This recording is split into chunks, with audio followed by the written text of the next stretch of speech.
버려지는 자와 세워지는 자와 같은 제목으로 사실은 1부는 어른 설교를 하고 2부, 3부는 우리 아이들 중심으로 설교를 하려고 했는데 1부를 해보니까 굳이 아이들 설교를 할 필요가 없을 것 같아. 이 어르신들이 다 알아듣는 거야.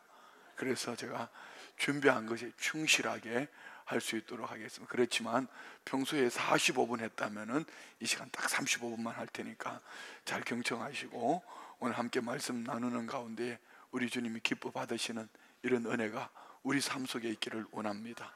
우리가 1998년 IMF의 경제 위기를 만났을 때에 많은 이들이 금을 모아서 나라를 살려냈던 그 날을 우리 기억하고 있습니다. 당시에 금 한 돈 가격을 환산을 해보니까 그때에 이제 뭐 여러 가지 얘기를 합니다. 3만 원이었다, 5만 원이었다 이렇게 얘기합니다.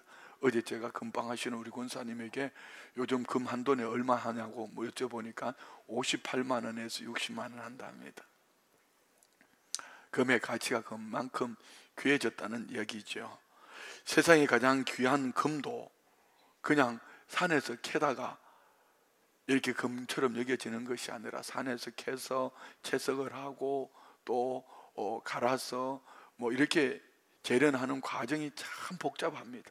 그러고 난 다음에 이제 순금만 모아서 만들어진 것이, 우리는 가공한 이 금이 처음 순금으로 만들었을 때는요, 가공한 이 빛이 아니라는 더 훨씬 더 광채가 나는데 가공하는 과정 속에서 이제 빛이 좀 죽어든. 그렇지만 중요한 것은 이겁니다. 정금이 되기까지는 불순물을 제거하고 남는 것, 이것이 정금이 되어진 것처럼 우리 인생 여정 속에서도 하나님의 사람으로 살아갈 때에 우리 삶 속에 불필요한 것들이 제하여질 때에 참 그리스도인으로서 우리 주님이 기뻐 받으시는 은혜의 사람이 될 줄 믿습니다. 오늘 본문에는 버려지는 자 사울과 세워지는 자 다윗의 그 중심에서 나누는 전후의 그 중심에 있는 말씀인데요, 이 말씀을 통해서 내 안에 사울 같은 모습이 있다면 버려야 될 것이고, 다윗처럼 예수님을 닮아가는, 다윗처럼 예수님의 모습이 나타나는 이런 모습은 세워져가는 우리 모두가 되시기를 주의 이름으로 축원드립니다. 먼저 볼 것은 사울이 버려진 이유입니다. 사울은 하나님이 세우신 이스라엘의 첫 왕으로 그의 시작은 참 겸손하게 시작되어졌습니다. 그의 마음 중심이 오직 하나님을 향해서 나는 연약합니다. 그런데 시간이 지나면서 점점 그는 마음의 변화가 일어나서 하나님은 제하여 버리고 자기 중심으로 자기 생각으로 살아가는 이런 사울.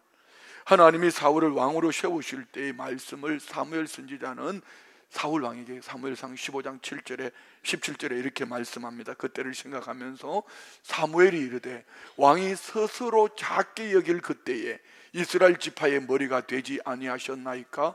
여호와께서 왕에게 기름을 부어 이스라엘 왕으로 삼으시고. 스스로 작게 여길 때 나는 주님 없이 할 수 없습니다.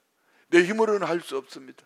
주님의 은혜가 아니면 아무것도 할 수 없습니다. 하나님의 은혜가 아니면 감당할 수 없습니다 하고 그는 철저하게 겸손한 모습으로 낮아 있을 때에 사울은 왕이 되었지만 어느 한순간에 그의 마음 중심이 변하기 시작했습니다. 우리 자신도 돌아봤으면 좋겠어요. 자, 세 가지로 나오는데 첫 번째는요, 제사장의 역할의 월권. 우리 아이들이 알아듣기 쉽게 자신이 할 수 없는, 제사장만이 할 수 있는 그 일을 사울이 왕이라고 조급해서 그만 제사를 집내버렸습니다. 사무엘상 13장에 보면은 사울이 40세가 된 왕이 되고 둘째 해에 블레셋과의 전쟁이 일어났습니다.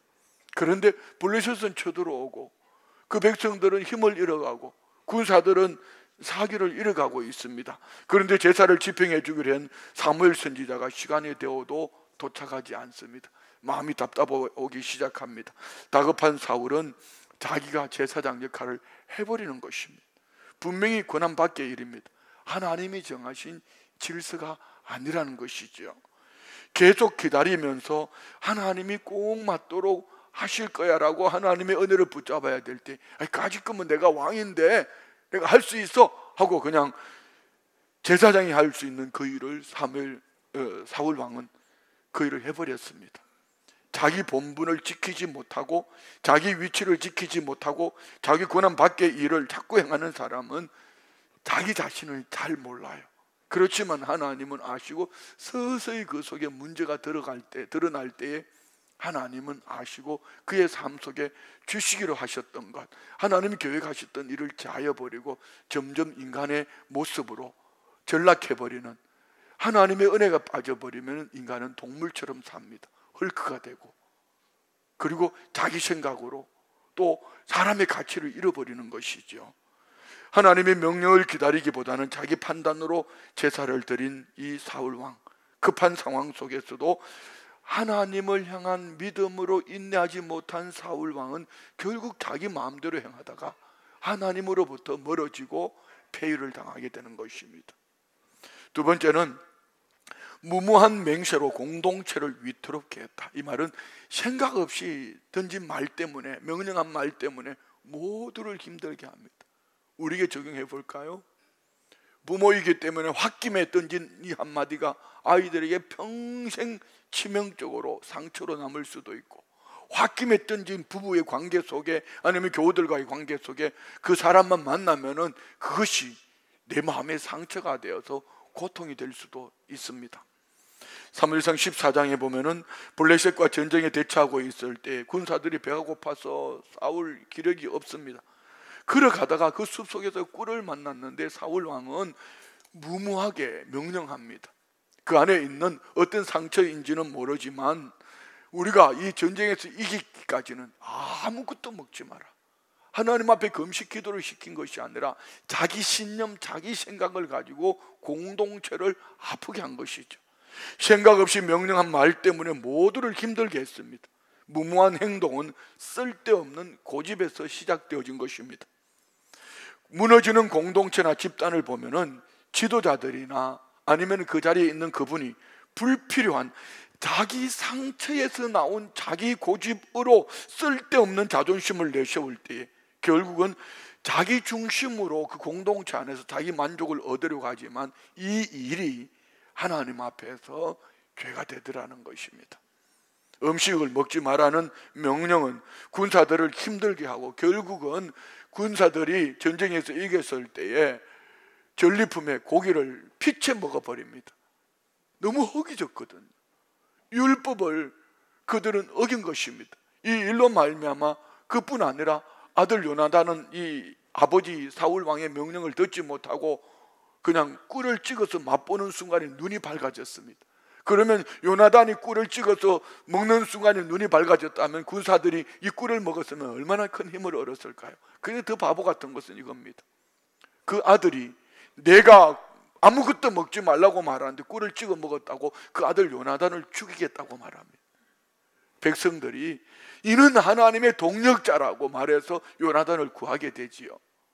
자, 여기에 보면 이 사울 왕의 무모한 명령 속에는 어떤 가치관도 중심도 그 백성들을 향한 마음도 하나님을 향한 마음도 자식을 향한 마음도 아무것도 없습니다.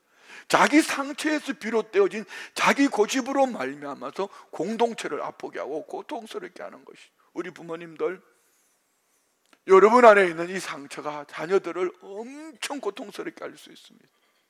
저는 목회자로서 항상 돌아보면 그것입니다.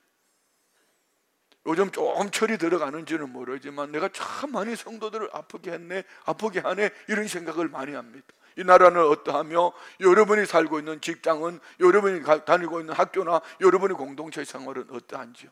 우리는 이들을 바라볼 때에 내 마음에 들지 않는다고 불안해하거나 화를 내기보다는 하나님의 은혜 앞에, 하나님, 이 나라, 이 민족, 한국 교회, 아니면 여러분의 직장에, 여러분의 학교에 그 리더를 향하여 하나님의 마음을 부어달라고 기도하는 가운데 그 잘못되어진 자존심, 잘못되어진 가치관 안에 하나님의 은혜가 임하기를 주의 이름으로 축원드립니다.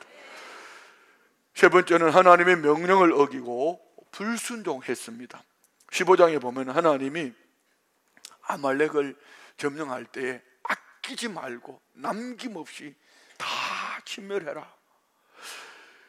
왜 이렇게 말씀하셨을까요? 사무엘상 15장 2절로 3절 말씀 봅니다. 만군의 여호와께서 이같이 말씀하시기를 아말렉이 이스라엘에게 행한 일 곧 애굽에서 나올 때 길에서 대적한 일로 내가 그들을 벌하노니 지금 가서 아말렉을 쳐서 그들의 모든 소유를 남기지 말고 진멸하되 남녀와 소와 젖 먹는 아이와 우양과 낙타와 나귀를 죽이라 하셨나요? 하나님이 잔인해서 그런 거 아닙니다. 하나님의 백성들이 애굽 땅에서 나올 때에, 광야길을 지나갈 때에, 홍해를 건널 때에 이 아말렉은요 곧 마귀 사탄을 예표합니다. 하나님의 백성들이 하나님의 백성으로 가는 그 길을 괴롭게 하고 무너뜨리는 것이죠. 우리 교회 안에도 있을 수 있습니다. 교회 공동체를 아프게 한다라든지 하나님의 사람들이 믿음으로 세워져서 가는 일에 내 생각 때문에, 내가 알고 있는 가치관 때문에 내게 유익이 되지 않는다고 여러분 이 속에서 아말렉처럼 이렇게 할 때 하나님은 내가 다 진멸해버려야지 이렇게 말씀하는 거죠. 하나님은 잔인해서가 아니라 하나님은 진멸하라고 말씀하실 때는 분명히 하나님의 공동체와 하나님의 사람들을 향한 하나님의 계획이 있기 때문인 줄 믿습니다. 그런데 문제는 이것입니다. 하나님이 말씀대로 다 진멸하라고 말할 때 사울 왕은 다 진멸했습니다라고 말합니다. 그때 마침 짐승대 울음소리가 들렸습니다. 그래서 한쪽에서 양의 소리, 소의 소리가 나니까 사무엘이 저 소리는 뭐냐고 물으니 사울 왕이 이렇게 대답을 합니다. 15장 15절 봅시다. 사울이 이르되 그것은 무리가 아말렉 사람에게 끌어온 것인데 백성이 당신의 하나님 여호와께 제사하려 하여 양들과 소들 중에서 가장 좋은 것을 남김이요 그 외의 것은 우리가 다 진멸하였나이다. 좀 쉽게 설명해 볼까요? 주일날 예배 안 오고 어디 가셨습니까? 그랬더니 하는 말이, 그건 없는 얘기입니다. 내가 만들어낸 얘기입니다. 돈 많이 벌어서 헌금 많이 하려고요. 우리 학생들에게는 공부를 하는 것이 본업입니다. 그런데 주일날 예배해야 되는데 나는 고3이기 때문에 학원 갑니다, 학교 갑니다, 공부하러 갑니다 하고 똑같은 거.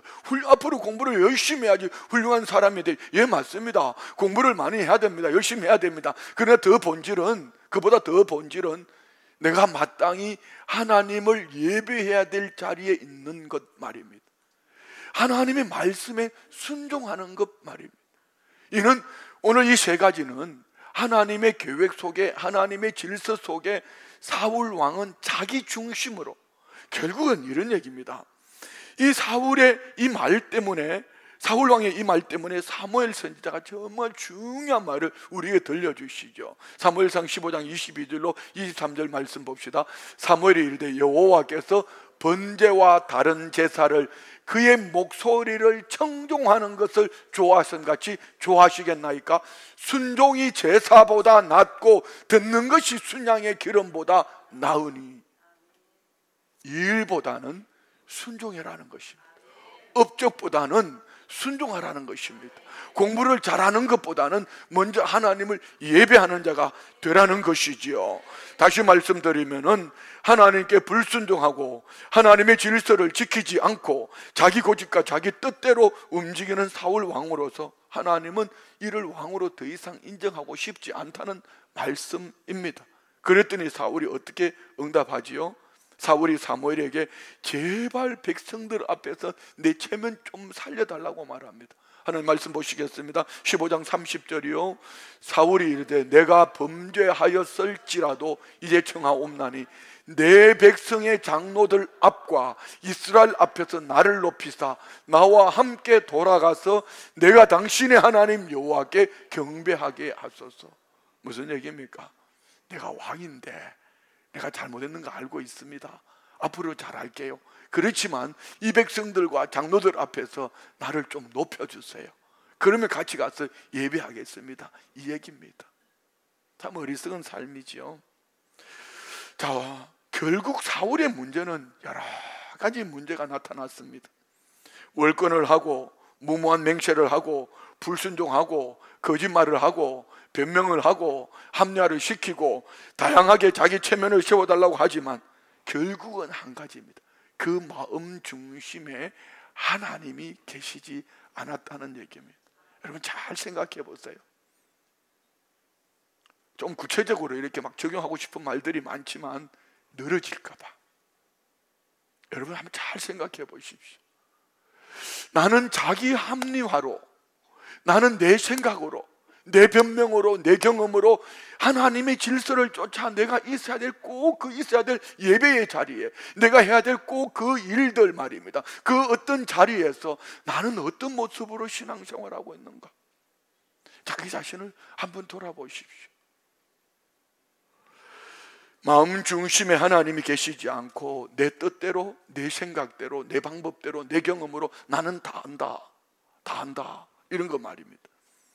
이 말씀을 보면서 사람의 마음은 변질이 된다는 것. 저는 이 설교를 준비하면서 누구보다 제 자신을 돌아봤어요. 초심이라는 거 말입니다. 초심이라는 거 말입니다. 초심을 잃지 말아야 된다는 거 말입니다.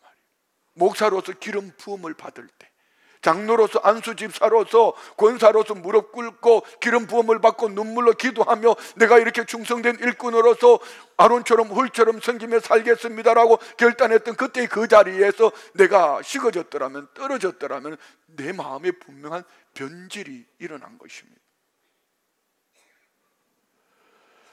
그래서 자신을 믿지 말고, 자신을 의뢰하지 말고, 우리 마음 중심은 언제든지 변질될 수 있기 때문에 문제는 이겁니다.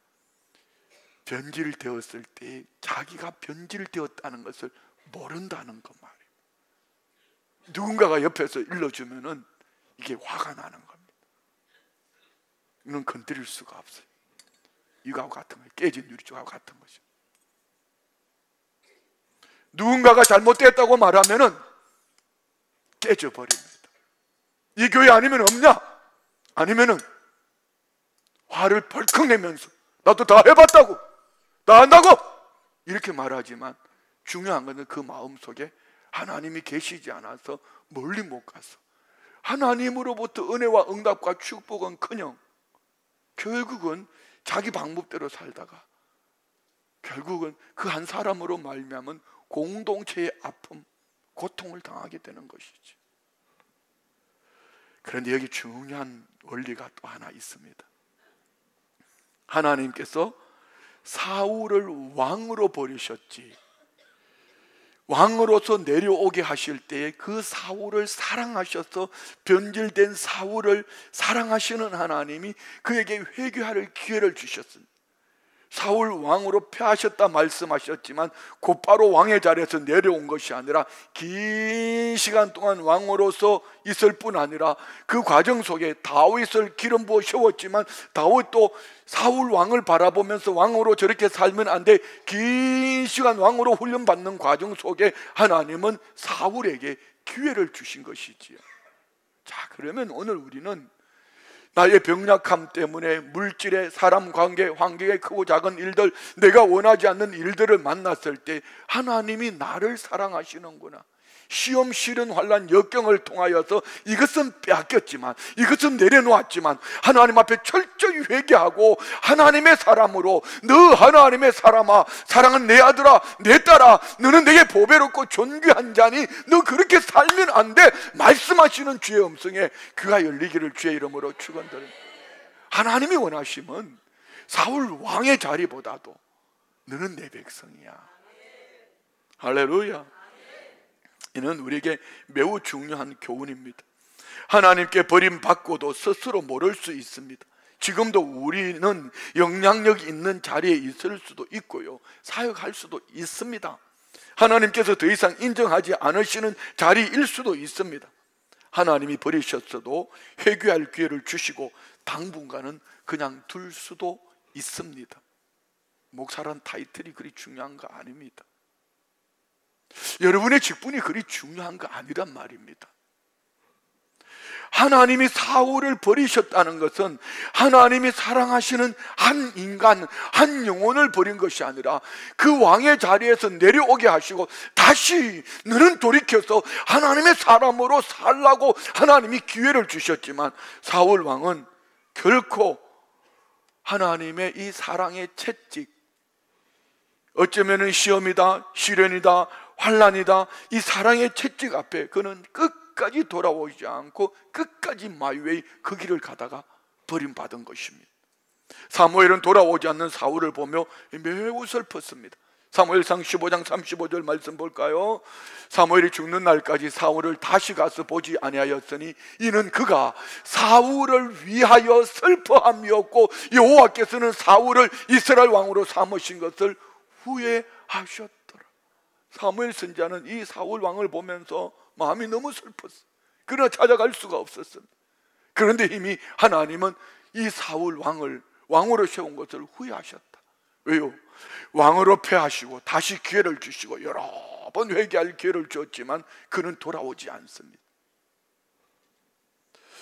하나님은 이런 사울을 인하여 하나님은 새로운 대안 다윗을 세우기를 결단하시며 사무엘 선지자에게 비전, 한켠에서는 위로, 한켠에는 비전을 선포합니다. 사무엘상 16장 1절 말씀 볼까요? 여호와께서 사무엘에게 이르시되 내가 이미 사울을 버려 이스라엘 왕이 되지 못하게 하였거늘 네가 그를 위하여 언제까지 슬퍼? 떠난 것 때문에, 없는 것 때문에, 안 되는 것 때문에 너 언제까지 주저앉아 울고 있을래? 너 그만 슬퍼하고 내가 네게 명령하는 이 비전 가지고 가라. 너는 뿔에 기름을 채워 가지고 가라. 내가 너를 베들레헴 사람 이세. 자, 여러분 여기에 왜 베들레헴 사람 이세라고 이렇게 구체적으로 명명하고 있을까요? 이는 다윗의 삶은 한 사람 훌륭한 다윗을 보여주는 것이 아니라 예수님의 모형, 예수님의 그림자 다윗을 보여주는 겁니다. 베들레헴 떡집, 베들레헴 말구유 마구간에 누이신, 마구간에 말구유에 누이신 예수 그리스도, 가장 연약한 모습으로 오신 예수 그리스도. 다윗은 7제가 아닌 8제, 7 완전수, 안식해야 될 7째 날이 아닌 안식 후 첫날 8째, 다윗은 8째, 막내, 말째, 버림받는 곧 예수 그리스도를 보여주는 것이 다윗이지요. 이는 내가 그의 아들 중에서 한 왕을 보았느니라 하시니라.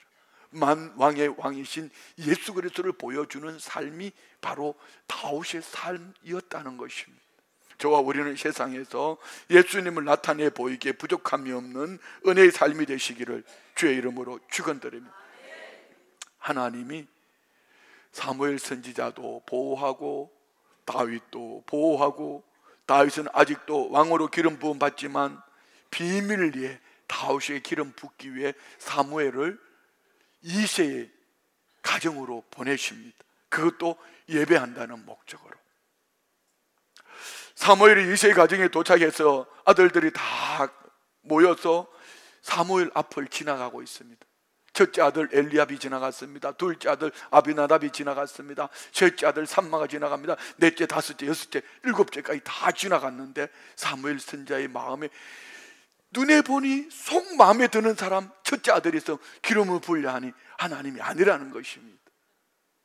7째가 다 지나갔지만 하나님이 감동하지 않습니다. 사무엘은 말합니다. 여긴 내 아들이 다 있느냐고. 아니라고 말씀합니다. 그리고 하나님은 사무엘을 통해서 우리에게 유명한 말씀을 주시죠. 사무엘상 16장 7절 말씀 보십시오. 여호와께서 사무엘에게 이르시되 그의 용모와 키를 보지 말라. 내가 이미 그를 버렸노라. 내가 보는 것은 사람과 같지 아니하니 사람은 외모를 보거니와 나 여호와는 중심을 보느니라. 사람은 겉모습, 외모를 보지만 여호와는 마음의 중심을 본다. 이 겉모습으로 나타난 이 원어를 보면은요, 사람은 그의 눈, 그의 눈빛을 본다고 말합니다. 저는 평생 잊혀지지 않은, 어린 나이임에도 불구하고 평생 잊혀지지 않은 한 사람이 있습니다. 고등학교 다닐 때의 친구인데요, 이 친구는 그 많은 학생들 중에 눈빛이 달랐어요. 눈에 총기가 있고 눈에 광채가 났어요. 야, 저 친구는 참 훌륭해 보여, 참 멋있어 보여. 그러니 그 친구가 앞서서 죄를 짓고 앞서서 못된 짓을 하더라고요. 아직까지도 아이러니해. 궁금해서 한번 물어보고 싶어, 찾아보고 싶어. 그 친구가 아직도 지금도 그 짓을 하고 있을까? 아니면은 그 눈에 총기가 나는 것처럼 반짝이는 눈빛처럼 그는 사람들을 위해서 사람들보다 앞서서 훌륭한 리더가 되었을까 궁금합니다. 사람이 보는 것은 그 모습이라는 것이. 사람도 오늘 사무엘 선지자도 영의 사람이지만 그가 본 것도 그의 눈에서 총기를 보았지만 이 또한 하나님이 보시는 것과 같지 않았다는 얘기입니다. 사람은 다른 사람의 중심을 볼 수가 없습니다. 그 모습은 볼 수 있지만, 그래서 우리가 눈으로 보는 것으로 사람을 판단하고 듣는 말로 사람을 판단하고 아무렇게나 난도질을 한다면 이는 하나님 앞에서 큰 범죄가 될 수 있죠. 하나님은 때로 시련과 역경을 허락하십니다. 고난과 시련 속에서 내 마음의 중심에 뭐가 들어있는지 자기 자신도 볼 수 없는 이 중심을 하나님은 시련이라는 역경이라는 환난이라는 도구를 통하여 내 중심 속에 무엇이 있는지, 때로는 질병을 통해서, 때로는 물질의 손실을 통해서, 때로는 사람과의 관계 속에서 공동체 의 아픔과 여러 가지 이런 것들을 통해서 하나님은 그들을 돌아보게 하십니다. 미얀마에 지금 지진이 7.7이라는 엄청난 큰 지진이 왔습니다. 우리 함께 신앙생활하던 이문호 선교사님 건물이 무너지고 책상이 TV가 넘어지고요. 아이들이 막 부모들이 아이들 데리고 오다가 오토바이 사고가 나고 막 난리가 났습니다. 이 사진을 보면서 제가 다른 말로 위로할 수가 없었습니다. 미얀마라는 나라는 지금 정치적으로 엄청 혼돈스러운 정말 어려운 나라이거든요. 제가 그랬습니다.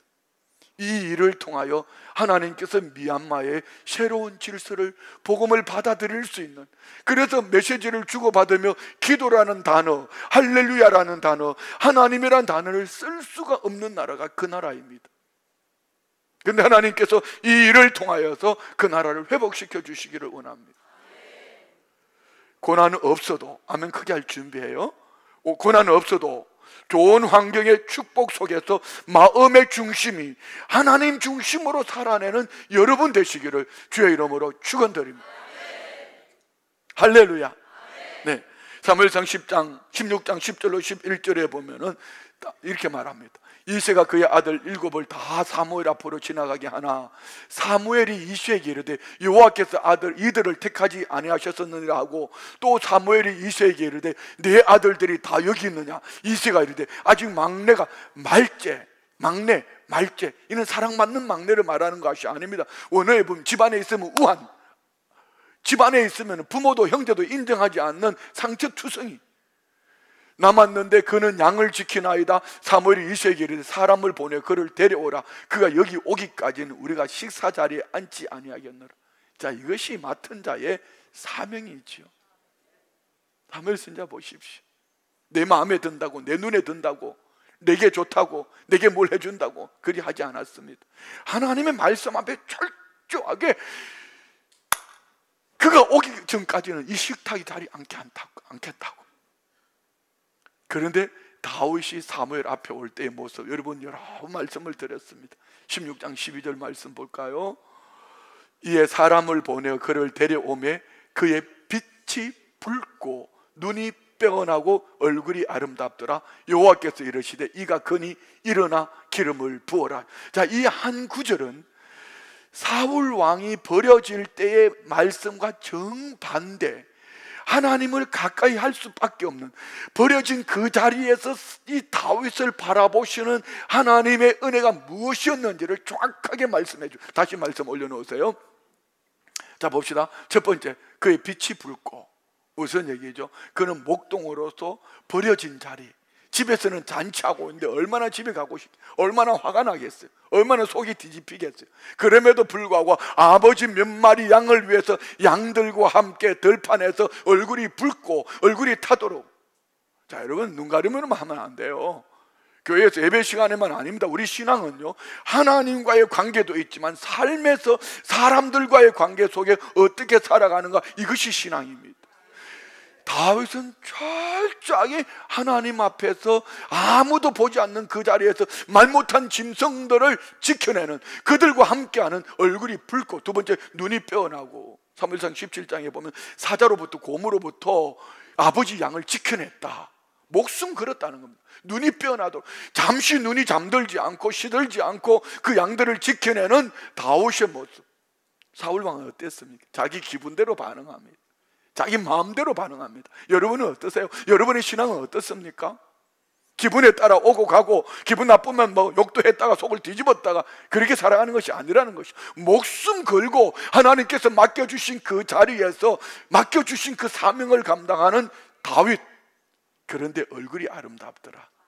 하나님과의 관계 속에, 숲을 속에서 그 풀벌레 소리를 들으면서, 짐승의 소리를 들으며 하나님을 찬양하고 하나님과 대화하고 교제하는, 그래서 찬양이 언제나 넘치니 은혜로 얼굴이 환해요 아름답더라. 여호와께서 이르시되 이가 그니 일어나 기름을 부어라. 다시 말씀드리면은요, 부모도 형제들도 아무도 보지 않았고 인정하지 않았지만 하나님은 보고 계셨더라는 거예요. 우리 신앙은요, 많은 사람들이 모인 이 자리에서 아멘 하고, 이 자리에서 찬양하고, 이 자리에서 내가 이것도 했습니다 저것도 했습니다, 참 귀하지요, 훌륭하지요. 그러나 그보다 더 중요한 것은 아무도 보지 않는 나 홀로 있는 숲속에서, 나 혼자 있는, 아니면 약한 자들 속에서, 아니 부모로서 자녀들에게 마음껏 아무렇게나 할 수 있다고 생각하는 그 자리에서 하나님 앞에서 나는 어떻게 살아내는가.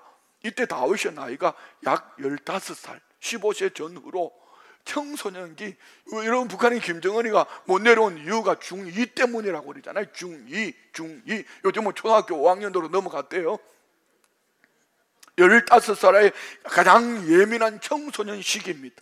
가족으로부터 소외받고 또 형들로부터 업신여김을 당하고 버림받은 그 시간, 그 기간이 오히려 다윗은 버려진 그 자리에서 내 마음 중심이 하나님을 향하는, 나를 하찮게 여기는, 존재감이 없는 막내 핫가톤이라고 여기는 가족들에게서 버림받은 그 자리, 들판에서 말 못하는 짐승들과 함께 격리되어져 있을 때 다윗은 들판에서 양을 치며 하나님을 예배하고 찬양했다. 그건 누구의 눈에도 띄지 않았지만 하나님은 보고 있었다. 어떤 시간에? 나 혼자 힘든 시간에, 아무도 도와주지 않고 아무도 알아주지 않고, 우리 교회는 사랑이 없어, 나는 혼자야, 철저하게 외톨이가 되어진 것처럼 혈혈단신으로 말입니다. 그 시간, 힘든 시간에 다윗은 하나님의 사람으로 준비되어져 가는, 훈련받는 시간이었더라는 것이죠. 여러분, 외롭습니까? 교회가 여러분을 돌아보지 않는 것 같습니까? 그러면 나 홀로의 시간을 가지고 오늘 다윗처럼 하나님 앞에서 누가 알아주든지 알아주지 않든지 여러분이 그 자리에서 묵묵히 그 일을 해내고 있다면 분명히 하나님은 보시고 들으시고 역사하실 줄 믿습니다. 예배가 끝나는 주일날 밤, 늦은 밤, 금요 저녁 기도가 있는 그날 밤, 늦은 밤, 어제도 마찬가지요. 설교를 준비하고 11시가 넘었는데 뭐 또 얘기를 하면 또 사람 얘기니 불편할 수도 있지만 들어주십시오. 우리 이기훈 집사님 혼자서 이 교육관에 화장실부터 해서 분리수거부터 해서 혼자서 다 늦은 11시 넘은 그 시간에 나는 설교 준비한다고, 그분은 교회 청소한다고, 정리한다고. 물론 토요일이면은 우리 장로님들, 안수 집사님 오셔서 교회 전체를 돌아보고 청소하고 참 귀한 일이죠. 저는 가끔 그런 생각이 들어요. 저 한 분이 묵묵히 저렇게 일을 해주니 얼마나 감사한가. 그런데 사람들은 몰라줘도 하나님은 보시고 아신다는 것이죠. 여러분, 혹 버려졌다, 아무도 알아주지 않는다, 나 혼자만 외톨이가 되었다 싶은 그런 자리 없습니까? 외롭고 인정받지 못하고 아무도 내 가치를 몰라준다고 느끼십니까? 다윗도 그랬습니다. 가장 가까이 있는 부모로부터, 형제들로부터 버림받고 고독과 외로움 속에서, 그렇지만 그 자리가 하나님께 더 가까이 나아가는 깊은 교제 속에 있는 자리, 그 중심을 하나님은 보셨고, 그 누구의 눈에도 띄지 않았지만 하나님은 보시고, 하나님은 중심을 보시고 자기를 낮춘 이 다윗을 들어 사용하신 줄 믿습니다. 말씀 마칩니다. 다윗은 예수님을 보여주는 예수 그리스도의 그림자였습니다. 다윗은 단순한 목동이 아니라 장차 오실 참된 왕 예수 그리스도의 예표입니다. 이 말은 우리 모두가 내 삶이 내 말이나 내가 해줄게, 부모가 해줄게, 엄마가 아빠가 해줄게가 아니라 우리 주님이 하신다, 예수님이 나와 함께 하신다, 예수 그리스도를 보여주는 그런 부모, 그런 신앙이 되기를 주의 이름으로 축원드립니다. 예수님도 사람에게 버림을 받으셨습니다. 이사야 53장 3절에 보면 사람들에게 멸시를 당하고 버림받았고, 베드로전서 2장 4절에 보면 사람에게는 버림받되었으나 하나님께 택하심을 입은 보배로운 산돌이라고 말씀합니다. 예수님도 들판에 양을 지키는 다윗처럼 버려졌습니다. 그러나 우리 주님이 우리 가운데 오셔서 목자장이 되셔서 우리의 생명을 주신 줄 믿습니다. 예수님이 이 땅에서 다윗보다 더 낮아지시고 더 버려주셨으며 십자가의 고난을 통해 참된 왕으로, 왕의 왕으로, 만유의 주로 우리 가운데 생명을 주신 줄 믿습니다. 자, 오늘 우리 도전합시다. 나의 중심은 어디에 있는가? 우리 자신을 좀 점검해 봤으면 좋겠습니다. 자녀들을 향하여서 자녀의 외적인 모습 아니면 성적 이런 것 때문에 내 기분에 따라 반응하지 말고, 아빠 안에 엄마 안에 예수님이 계시는 것처럼 아들, 딸, 네 안에도 예수님의 생명이 있어. 예수님을 보여줄 수 있다면 직장에서 어떤 실적, 내가 원하는 돈벌이, 어떤 열매보다도 교회 안에서 무엇을 했다 이거보다도 작은 것 하나, 예배 올 때 앞자리부터 앉는 작은 질서 하나부터, 내가 맡겨주신 그 자리, 직분자로서 있어야 될 그 자리, 여러분이 중직이라면 중직에 있어야 될 그 자리, 학생으로서 공부해야 될 그 자리, 그 자리에서 순종하며 살아가는 것. 저는 이 사역에 이제 한 30년 지나가면 눈 감고도 할 수 있지 않겠습니까? 오늘 이 설교를 준비하면 되게 무서운 마음에 드는 몇 군데가 있었습니다. 사울 왕으로 패했지만 그는 왕의 그 자리에 있었던 것처럼, 목사로 순복음 춘천교회의 담임 목사로 하나님은 너 패했어, 그렇지만 이 자리에 세워놓고 하나님은 회개할 기회를 주신다면, 이처럼 말입니다. 여러분 모두 마찬가지예요. 결과보다 순종이 먼저일 때에 사람의 평가가 아닌 하나님의 눈에 나는 어떤 모습으로 보여질까? 하나님은 지금도 저와 우리의 중심을 보고 계시는 줄 믿습니다. 버림받은 것 같지만 하나님의 눈에 준비된 자라면은 하나님은 반드시 우리 교회, 여러분의 자녀들, 오늘 온 세대 통합 예배로 오늘 저와 우리의 모습 속에 다윗의 모습이 있다면, 우리의 자녀들 모습 속에 다윗의 모습이 있다면, 하나님은 분명히 글로벌 리더로 세계를 먹여 살리는 그런 위대한 믿음의 사람으로 세워가실 줄 믿습니다. 우리 다 같이 일어나셔서 말씀을 생각하며 합심으로 기도하시겠습니다.